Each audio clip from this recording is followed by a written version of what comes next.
Ngasi smoke pork oina tawrage do sumai to chau chau na yam chaning ba do smoke che jo yu ba oin pai si yung sang masak maru ne na tuong bani ina imai thong ba horam dai ta mai ju mut khare ado aina su thong ma hapning dana tawni ibudi na tiga sina magi machan ngai ni maru marang ka su ha paroi sida moro su ba ke ka khara mai ga lak ta bani ngai tre moro su ju umro yaw ni ne am hen jan ba yan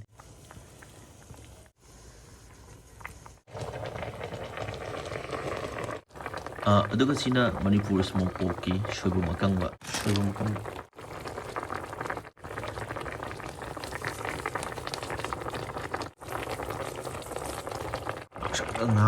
masak to Eromba lore baru zidi aroi bi dare ku chaw ne thong ba lore ngasai gi masak to kasum hongde piece rom ta ka hendre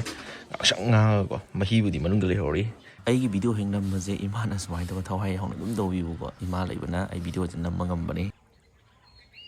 Mitkhuba wang na mayam punu ikono na Khurumjari ngasi smoke pork oina pujore chau chau hong to ga ta pujore aduga sina Yongchak Eromba aduga thabi aduga sina umoro loi cha badi ngamo khangi mo si padana wing law ni ngasi gi smoke pork se kai sam tong hodam leirak ta leiba smoke pork Manipur na pibirak pane masigi damakta hainai leitana thakasaba phongdoksari mafam sida ai samak salaga smoke pork silokjuru bane luna nana amadi hidak langthak yaudana yamna nana semba oi yam haugdo male mafam sida phongliba item singni masida thonjarke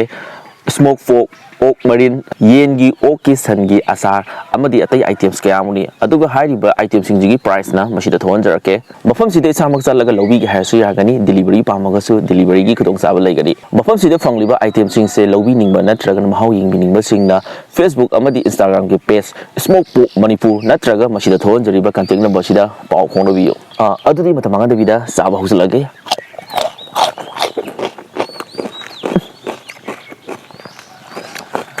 Yongchak Eromba masak je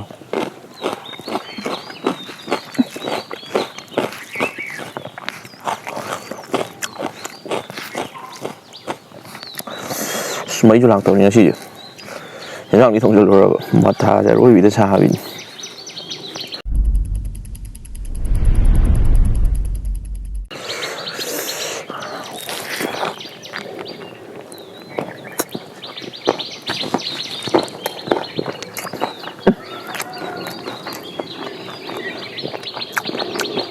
chúng ta khi mới sẽ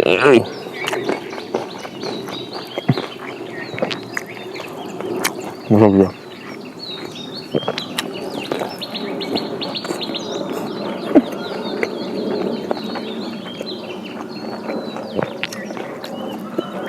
không ngon gì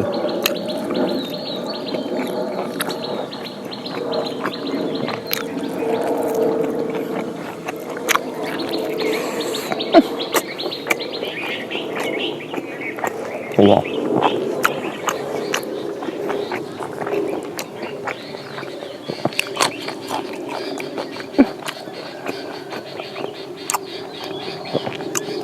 bây giờ đây thì đẹp một cái giống chạy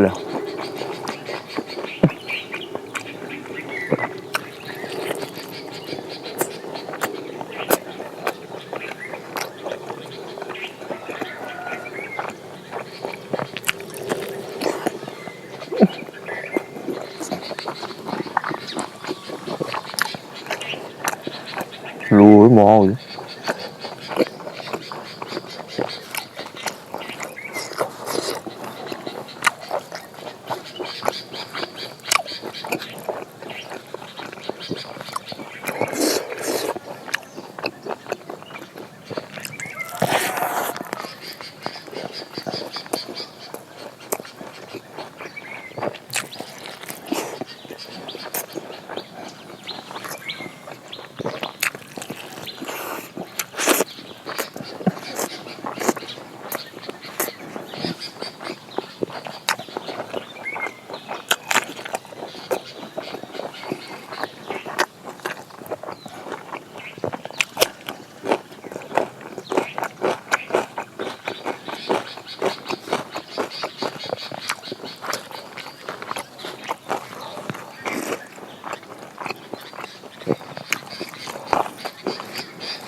먹어도 뻥뻥 가요.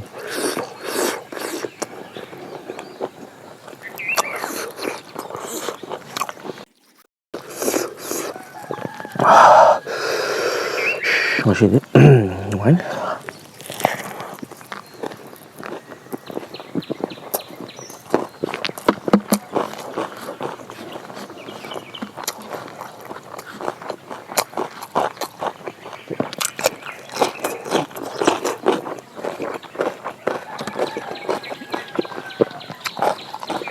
조금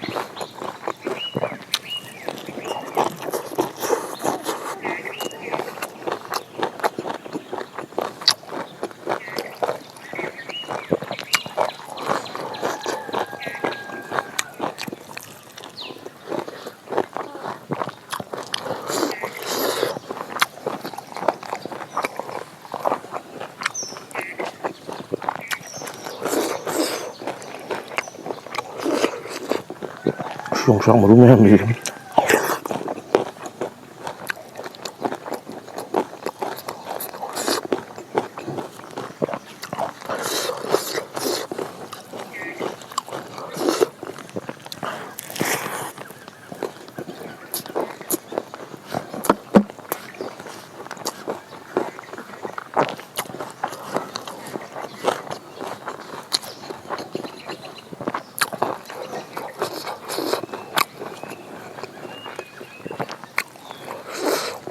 gọi là cái gì nhỉ?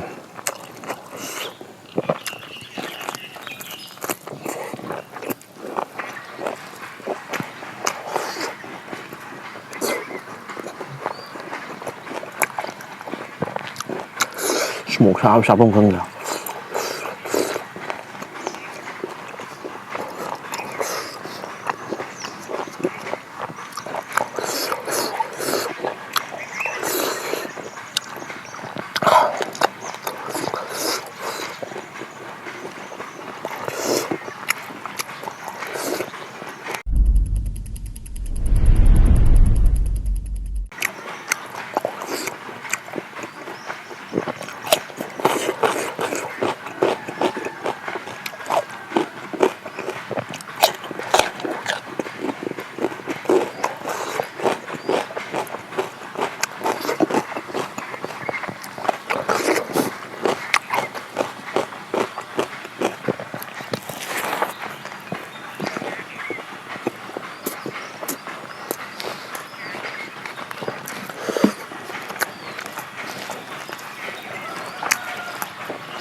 Một nó sản xuất ra già rồi.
Eromba.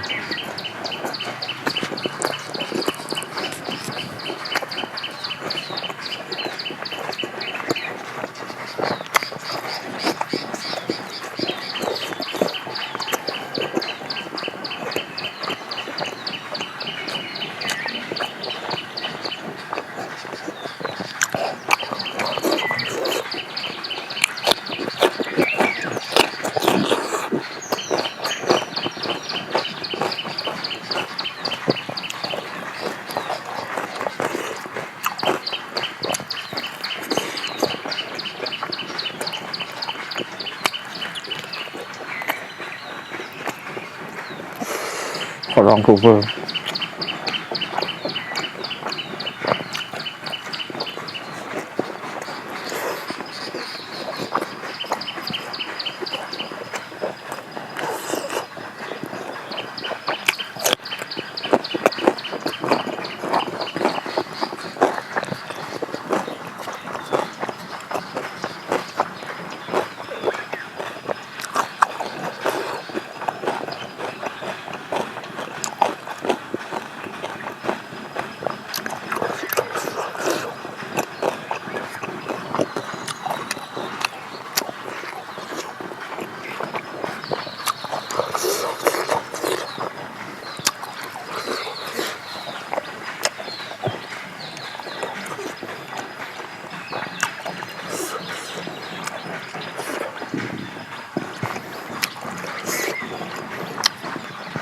가장 맛있어요, 지금.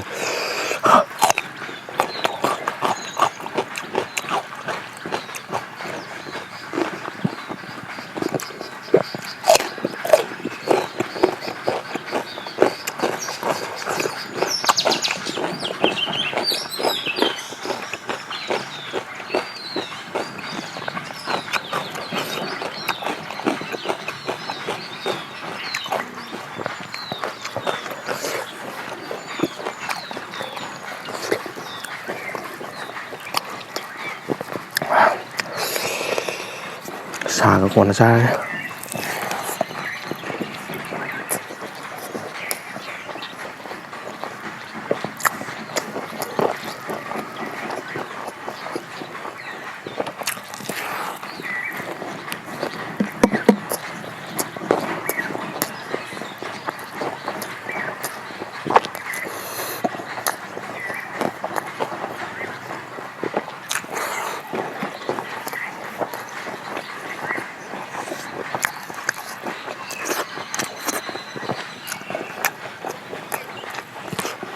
ngon hả?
ꯂꯥꯁꯇꯗꯤ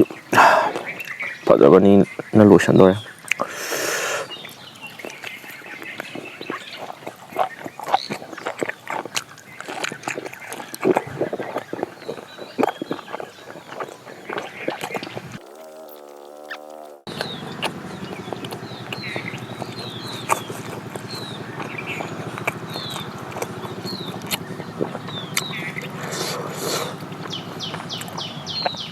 ꯑꯁ ꯑꯗꯨꯗꯤ ꯆꯥꯕꯁꯨ ꯂꯣꯏꯕꯅꯤꯅ ꯃꯇꯥꯡꯗ ꯂꯣꯏꯁꯤꯟꯅꯕ ꯇꯧꯔꯒꯦ ꯃꯊꯪ ꯚꯤꯗꯤꯑꯣꯗ ꯅꯨꯡꯉꯥꯏꯕ ꯑꯃ ꯄꯨꯔꯛꯑꯒꯦ